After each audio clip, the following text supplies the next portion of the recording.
જય Ganesh, happy morning. હું Shaunak S Pathak, professional tarot card reader અને ન્યુમરોલોજિસ્ટ છું. સાથે સાથે હું ફેમિલી કાઉન્સિલર અને બિઝનેસ કાઉન્સિલર પણ છું. તો જે કોઈને પણ ફેમિલી, હેલ્થ, વેલ્થ કે રિલેશનશિપ રિલેટેડ કંઈ પણ ઇશ્યુઝ હોય તો તેઓ મારી કન્સલ્ટન્સી લઈ શકે છે. મેં મારી કોન્ટેક્ટ ડિટેલ્સ મારા યુટ્યુબ ચેનલના વિડીયોમાં જણાવી છે.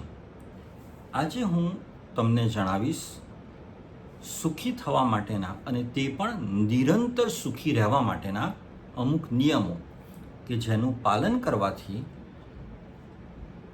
દૂર દૂર સુધી દુઃખ નહીં અનુભવાય અને સાથે સાથે સુખનો પ્રવાહ નિરંતર ચાલુ રહેશે.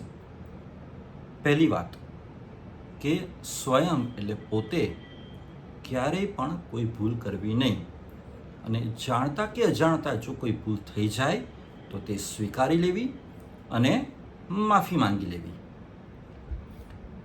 બીજાની ભૂલથી અપ્રભાવિત રહેવું એટલે કે બીજા કોઈએ ભૂલ કરી હોય તો તે પ્રત્યે આપણે વિચલિત થઈ અને ગુસ્સો કે ક્રોધ કરવો નહીં.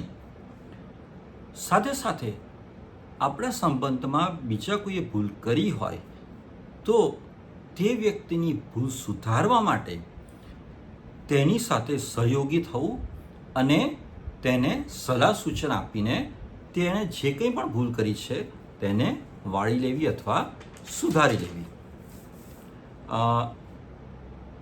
આપણા ફેમિલીમાં જે કોઈ પણ બાળકો હોય તો તેઓ માટે સૌથી મોટી ગિફ્ટ છે કે અથવા સૌથી અમૂલ્ય ગિફ્ટ એ છે કે પરિવારના જે વડીલો છે તે સારું અને સાચું આચરણ કરે, કારણ કે બાળકો હંમેશા અનુકરણ કરે છે.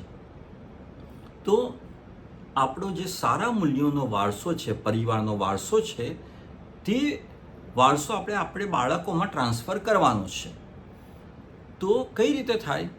તો સૌથી મોટી ગિફ્ટ એ છે કે પરિવારના જે વડીલો છે તે સાચું આચરણ કરે, યોગ્ય આચરણ કરે અને વડીલોનું તે આચરણ જોઈ અને બાળકો પણ તે પ્રમાણે સારું આચરણ કરે અને ભવિષ્યમાં તે આગળ કન્ટિન્યુ કરે.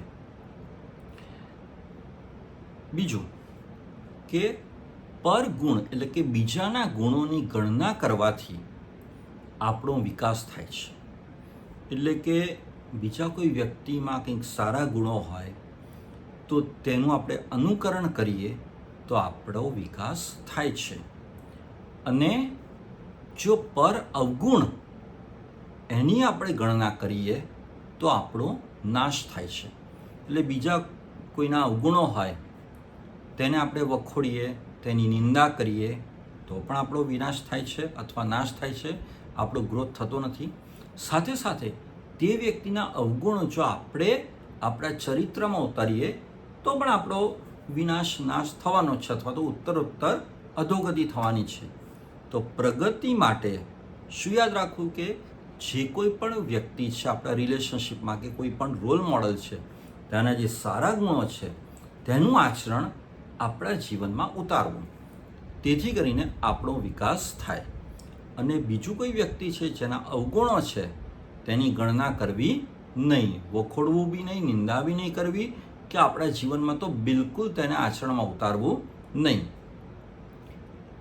બીજા કોઈના જીવનમાં આપણું જે કોઈ પણ યોગદાન છે તે આપણા પોતાના માટે સૌથી મોટું સન્માન છે.